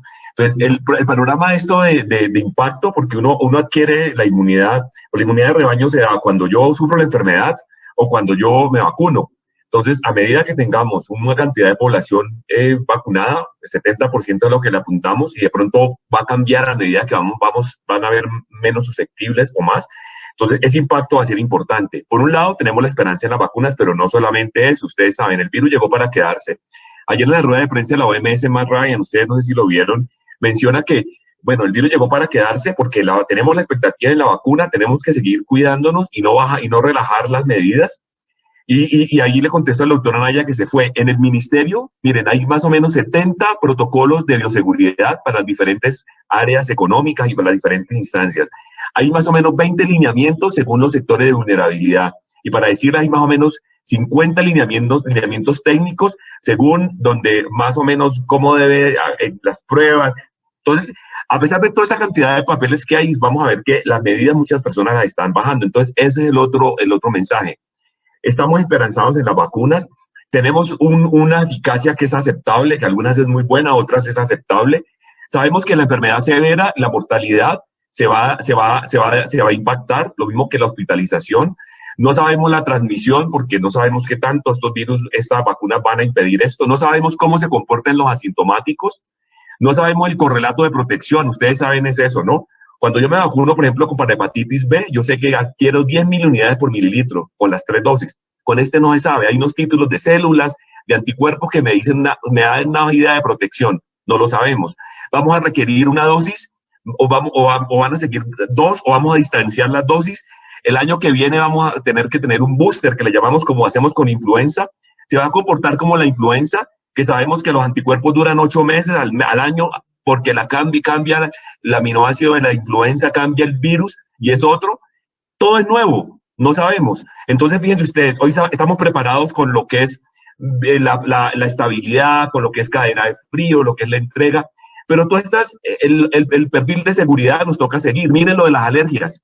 Cuando hoy empezaron a vacunar en Estados Unidos, en enero, en diciembre ya llevaban que por cada 1 millón de personas habían 11 que hacían alergia. Luego ya habían vacunado más o menos 15 millones de personas y vieron ahora la publicación de ahora de febrero, finales de febrero, dijeron por cada 1 millón de personas, 4 hacen alergia, que puede ser tolerable, puede ser que sí o no. Entonces, eso nos hemos preparado para el perfil de seguridad. Todas estas cosas las digo porque sabemos que le estamos apuntando a varias medidas. La vacuna, que es potencial, pero nos toca vacunar. Entre más coberturas de vacunas y más disponibilidad de biológicos, más personas van a estar protegidas y menos susceptibles. Va a haber un control. Pero por otro lado, no bajemos las medidas y no las relajemos, porque el distanciamiento es importante. El lavado de manos es fundamental. Todas las enfermedades prevenidas por vacunas han disminuido porque nos lavamos las manos, como pasó con el H1N1. Pero por otro lado, recordar otras medidas que hemos aprendido. Tener los salones ventilados, porque sabemos que puede haber transmisión a través, no solamente la de gotas, el contacto, sino también puede haber transmisión aérea. Entonces tenemos que tener sitios abiertos donde el virus esté menos gente cerca y que el virus circule. Entonces, todas esas medidas que son importantes y fundamentales, que tenemos que continuarlas, estamos cansados, pero apenas estamos empezando lo que es el impacto de la pandemia, y todas esas medidas tenemos que mantenerlas, aparte de mantenemos optimistas que nos tenemos que vacunar y mantener la confianza en las vacunas. Creo que es mi mensaje. Por supuesto que usted nos eleva el optimismo con sus observaciones, pero ya el cierre frente a la primera pregunta que hicimos, ¿estamos en una pandemia o estamos en una sindemia? Efectivamente, la pandemia la sindemia no se va a controlar solamente con las medidas de vacunación, puesto que el fenómeno tiene un marco social, económico, cultural, político, por supuesto, en donde son muchos los factores que van a influir y no solamente la presencia de la vacuna, que puede dar una inmunidad a unos sectores de población, sobre todo los más susceptibles en esta primera fase, pero el fenómeno sindémico sigue existiendo en la medida en que las manifestaciones de la enfermedad y de la expansión viral tienen un entorno social y económico que hay que tenerlo siempre presente. Doctor Eslava, su observación final, por favor. Bueno, creo que la parte más importante es como reforzar ese mensaje positivo. La vacuna es un arma muy importante y tenemos que reforzarla. La idea es como que un mensaje al gobierno nacional también, si es posible, tratar de establecer como lineamientos para dar educación y para tratar de convencer mucha gente que debe estar renuente, no sé en Colombia cómo, qué tanto porcentaje haya, pero es importante tratar de hacerlo basado en la respuesta. Ya tenemos ejemplos muy importantes como, por ejemplo, Israel mostrándonos qué tanto puede funcionar la vacunación, qué tanto bien podría ser en una población tener la población vacunada lo más pronto posible. Básicamente es eso. Doctor José Alejandro, el cierre de las intervenciones científicas, pues se lo solicito a el ilustre representante del Ministerio de Salud. Vamos a pasar luego al cierre del foro por parte de nuestro presidente de Junta Directiva, el doctor José Félix Laforí. Doctor Germán, gracias por lo ilustre. Mire, así como retomando y parafraseando lo que dice el doctor Eslava, importante retomar primero el optimismo, porque estamos centrados en las vacunas, no relajar las medidas, esto que nos está mostrando Israel, que lo publicaron la semana pasada en New England, con una sola dosis, fíjense ustedes, han disminuido dramáticamente las hospitalizaciones, la mortalidad y sobre todo en mayores de 60. Ellos apuntan de 9 millones de habitantes que tienen, ya apuntan a 6 y han vacunado 4.5, casi 5 millones de habitantes. Y fíjense ustedes, con una dosis ya están en la segunda. Y con eso ha disminuido dramáticamente la circulación del virus. Entonces, ellos son absolutamente juiciosos y absolutamente estructurados. Todas las medidas que, a pesar de que han soltado algunas y han relajado otras, siguen siendo muy juiciosos con las medidas, que es lo que el otro mensaje. Estamos esperanzados en las vacunas, que van a seguir llegando, que vamos a seguir vacunando, vamos a seguir manteniendo la confianza, porque siempre yo termino con esto: después del agua potable, lo que más ha impactado en salud pública han sido las vacunas. Sin embargo, ustedes saben, a medida que tengamos más disponibilidad, más la suplencia de los biológicos, tendremos más posibilidad de vacunarnos, pero no bajemos la guardia, mantengamos la confianza en que estamos en un proceso priorizado y que la gente va a tener su vacuna al tiempo. Ojalá que llegue lo más pronto de lo que pensemos. Bueno, es por un lado. Por otro lado, que sigamos pues manteniendo el distanciamiento, el lavado de manos, usando el tapabocas, pero por otro lado sigamos teniendo la esperanza, porque esto, ustedes saben que es una herramienta absolutamente útil. Muchas gracias a los presentes que nos acompañaron, y le cedo ya la palabra al doctor José Félix Lafrrie. Bueno, gracias, Germán. Yo creo que ha sido una jornada espectacular. Buena parte de lo que no sabíamos, pues por lo menos tenemos unos elementos para poder volver otra vez a recapitular muchos temas. Hay tres cosas que yo quisiera preguntarle muy especialmente al doctor José Alejandro, y no sé si el doctor Eslava también puede ayudarnos con esto. Uno es que yo creo que a la final el autocuidado es lo que más ha funcionado. Y por supuesto, taparse la boca. ¿Hasta dónde, no, el virus eventualmente termina sobreviviendo, si esa palabra puede usarse, en una superficie lisa, en un periódico, en una bolsa de basura, en una bolsa de etcétera, etcétera? Porque, por ejemplo, hay gente que tiene buen cuidado, paga un peaje, después se echa alcohol. Ese tipo de cosas merecen la pena recalcarlo más, especialmente en los mensajes de salud pública que hace el gobierno, porque son cosas elementales que ayudan a contener la circulación viral.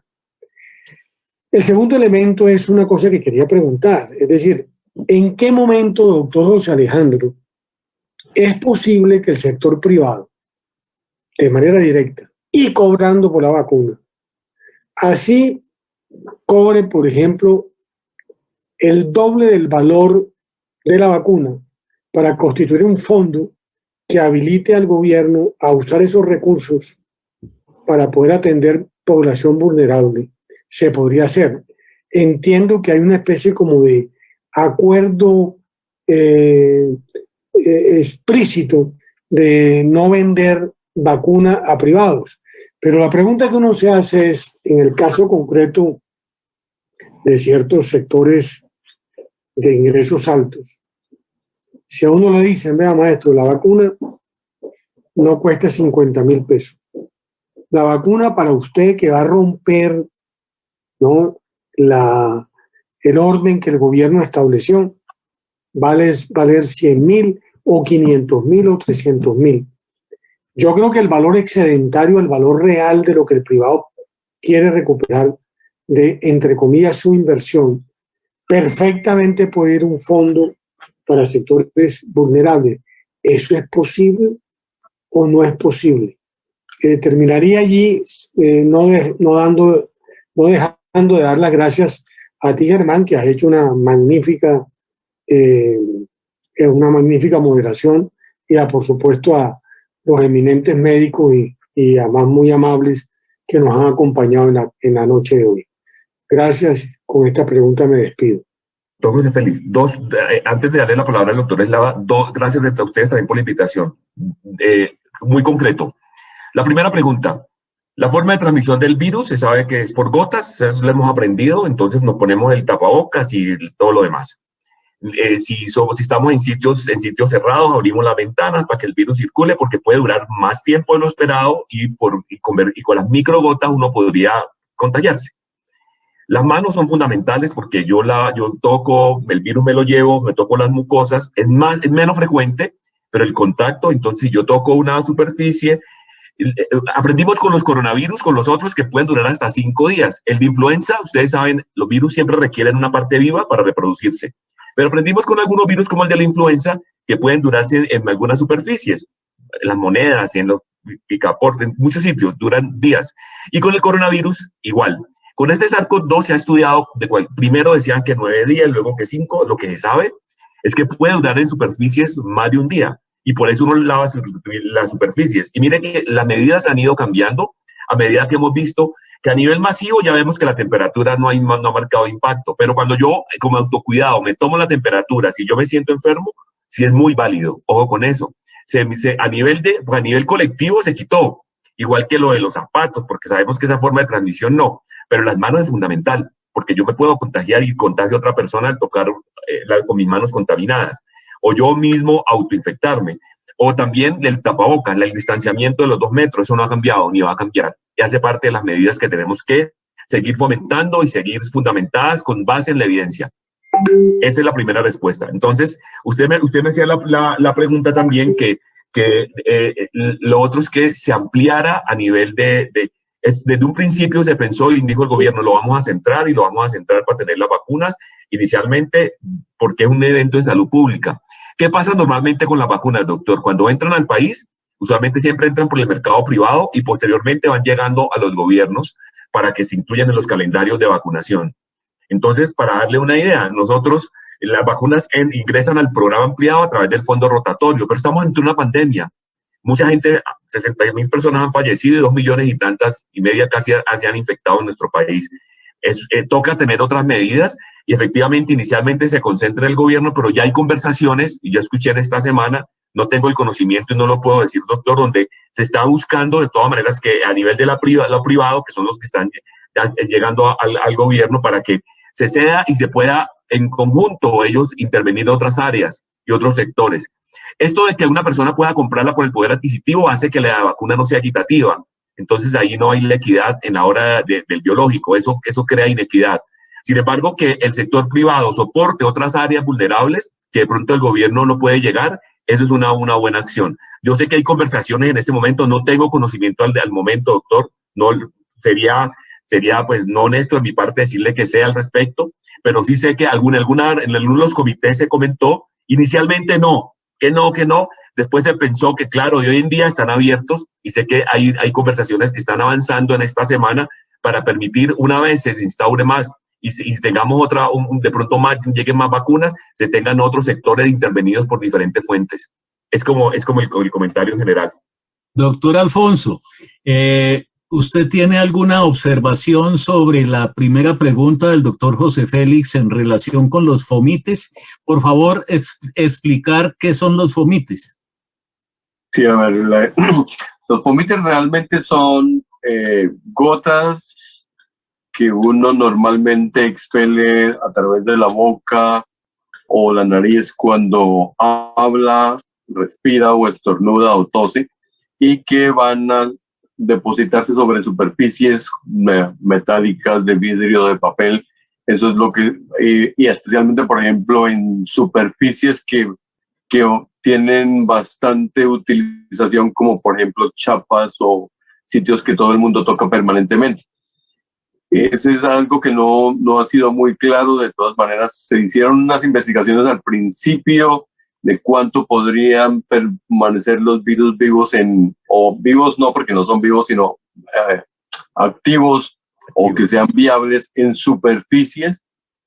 Pero el problema que hay es básicamente la tecnología que tenemos. Nosotros la forma como medimos eso es con PCR, y el PCR se sabe que no está midiendo virus viables, sino solamente está midiendo partes del virus, se están midiendo partes del genoma, y eso es la forma como se midió. Entonces hay un estudio muy famoso de marzo 17 del año pasado, publicado en el New England Journal, que da ciertos periodos de 8 horas, de 12 horas, de 6 horas, pero básicamente fueron hechos con PCR, lo que quiere decir que no son realmente aplicables. No hay nadie quien haya hecho estudios de tipo diferente. En Heidelberg, en Alemania, un virólogo trató de hacerlo, tratando de hacer cultivo del virus retirado de esas placas para saber. Aparentemente no es mucho el tiempo que pueden durar en ese tipo de superficies en los pómites. Hoy en día es como muy importante saber que la mayor parte de la transmisión de este virus se hace por aerosoles. Sin embargo, me parece muy importante que esto se haya recalcado, así haya sido una equivocación desde el principio no haber afrontado los aerosoles. De todas maneras, ha permitido que la gente aprenda a mejorar su higiene personal, no solamente por esta enfermedad, sino por muchas otras y seguramente otras infecciones en las que vamos a estar abocados y que en las que se necesite tener una buena higiene personal. O sea, eso creo que ha ayudado a la humanidad a aprender un poco más y a tener como un punto de partida para mejorar la higiene. Eso es básicamente lo que se puede saber. No hay una información muy clara de cuánto puedan durar en el aire. Es difícil decirlo. La investigación es muy complicada de hacer y realmente no se ha hecho. Vamos a quedar como en un periodo en que no conocemos muy bien, pero es importante mantener la higiene. Gracias. Hace unos días leía un artículo en donde unos científicos alemanes decían algo simple: si el virus se incuba en la garganta y dura más o menos 3-4 días incubándose y de allí ejerce su influencia sobre todos los órganos de manera deleteria o menos deleteria, la principal recomendación que se podría hacer para prevenir la multiplicación del virus sería hacer gargarismos frecuentemente para modificar el pH de la garganta y de manera que el virus no se pueda reproducir. Quedé yo pensando pues que el control del virus se hubiera podido hacer de manera, por lo menos pensamos que teóricamente de manera muy eficaz, haciendo gargarismos varias veces al día. Ahora, ¿con qué? Pues lo que modifica el pH de la garganta, lo que popularmente comunican, o con Listerine, o con bicarbonato, o con un zumo de limón. En fin, algunos otros dicen, pues se hace gárgaras con algún licor de su preferencia, el vodka, el whisky, en fin, el que utilicen regionalmente.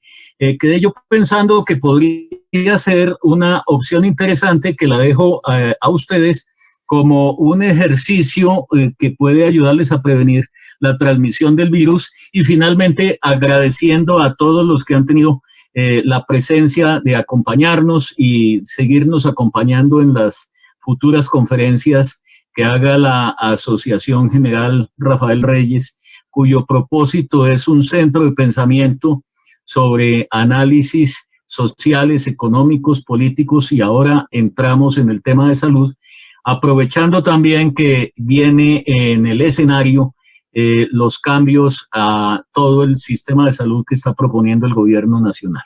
Muchas gracias a todos, que tengan buena noche y cuidémonos.